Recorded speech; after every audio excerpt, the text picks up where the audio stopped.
Hello friends, नमस्कार। आपका स्वागत है मेरे यूट्यूब चैनल स्टडी रथ ऑनलाइन में और मैं हूं धर्मेंद्र पाल सिंह। फ्रेंड्स, आज हम आपके बीच एक बहुत ही महत्वपूर्ण जानकारी लेकर आए हैं, जिसको लेकर के विद्यार्थियों में एक कंफ्यूजन बना रहता है कि ये दोनों चीजें क्या हैं। ये दोनों चीजें एक ही हैं कि इनमें कुछ अंतर भी होता है, और ये अंतर होता है तो क्या अंतर होता है। हाँ फ्रेंड्स, आज हम बात कर रहे हैं वर्ण और अक्षर की। वर्ण और अक्षर क्या है, तो आइए सबसे पहले हम देखते हैं वर्ण क्या है। वर्ण वह मूल ध्वनि है जिसके खंड नहीं हो सकते। वर्ण वह मूल ध्वनि है जिसके खंड नहीं हो सकते हैं, जिसके आगे और टुकड़े हम नहीं कर सकते हैं। जैसे कि अ, ई, क, ख, ग इत्यादि। ये हैं वर्ण। आइए इसको हम समझने के लिए एक उदाहरण लेते हैं। हमने एक शब्द लिया इसके लिए पानी। अब इस पानी शब्द में सबसे पहले दो ध्वनियां आपको सुनाई दे रही हैं। पहली ध्वनि है पा और दूसरी ध्वनि है नी। अब इस पा और नी, ये जो दोनों ध्वनियां हैं, इनके आगे अभी और टुकड़े हो सकते हैं, इसलिए पा और नी मूल ध्वनि नहीं है, यह वर्ण नहीं है। आगे इसके हम टुकड़े कर रहे हैं। प धन आ, न धन ई। अब आप देख रहे हैं कि यहां आपको जो ध्वनि प्राप्त हुई है, इस ध्वनि की आगे टुकड़े नहीं कर पाएंगे हम, इसलिए ये मूल ध्वनि है और यही मूल ध्वनि कहलाती है वर्ण। हाँ फ्रेंड्स, ये वर्ण है। आइए अब हम समझते हैं अक्षर क्या है। एक ही आघात या एक ही बल या एक ही सांस में बोली जाने वाली ध्वनि या ध्वनि समूह अक्षर कहलाती है।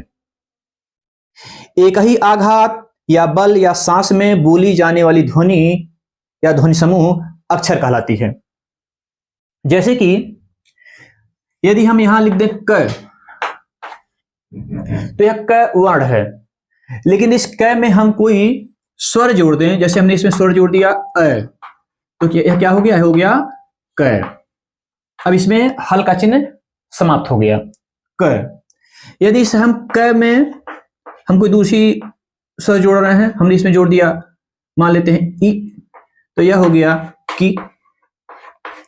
इस क में हमने जोड़ दिया ए, तो यह हो गया की। अब यहां आप जो देख रहे हैं क, की, के, ये सब क्या है? ये सब अक्षर हैं, इन्हें हम अक्षर कहते हैं।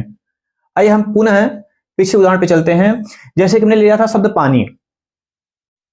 पानी एक शब्द था, और इस पानी शब्द के जब टुकड़े किए गए तो आपको मिला पा और नी।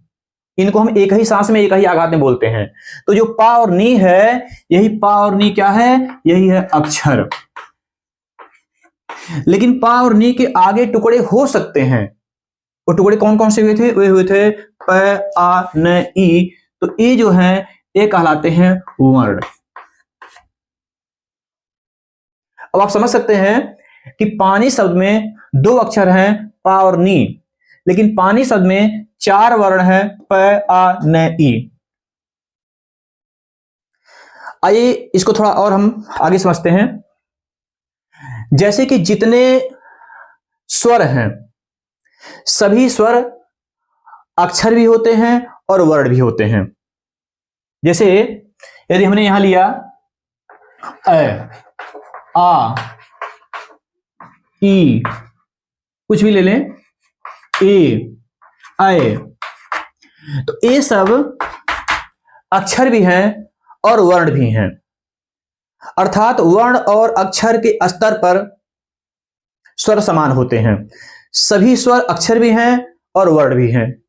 लेकिन यदि हम व्यंजनों की बात करें, तो यदि व्यंजन स्वर रहित है, अर्थात व्यंजन अपने मूल रूप में है, तो वह कहलाता है वर्ण। इसमें हल का चिन्ह लगा होता है। लेकिन यदि किसी व्यंजन पर हम कोई मात्रा लगा दें, कोई किसी स्वर का योग कर दें, जैसे इसको हम लिख दिए चे, अब यह हो गया अक्षर। जैसे यदि यहां लिखा है प, यदि हम प पे कोई स्वर लगा दें, प, तो यह हो गया अक्षर। तो बिल्कुल आप समझ सकते हैं कि यदि व्यंजन स्वर रहित है तब वह वर्ण कहलाता है, लेकिन यदि उसी व्यंजन के साथ किसी स्वर का योग कर दिया जाए तो वह हो जाता है अक्षर। तो फ्रेंड्स, एक बार हम पुनः इसका प्रत्यावर्तन करते हैं। जितने स्वर हैं ये अक्षर भी हैं और वर्ण भी हैं, लेकिन व्यंजनों में यदि वह स्वर रहित है, हल्का चिन्ह लगा हुआ है, तब वह होगा वर्ण। लेकिन यदि उसके साथ में कि कोई स्वर जोड़ दिया जाए, कोई स्वर लगा दिया जाए, तब वह कहलाता है अक्षर। फ्रेंड्स, मुझे लगता है कि आप वर्ण और अक्षर की अवधारणा को समझ चुके होंगे। आपके साथ हम पुनः ऐसी जानकारी के साथ आगे प्रस्तुत होंगे। और यदि आपको ये क्लास अच्छा लगा तो आप मेरे चैनल को सब्सक्राइब करें और अपने फ्रेंड्स को शेयर करें। धन्यवाद।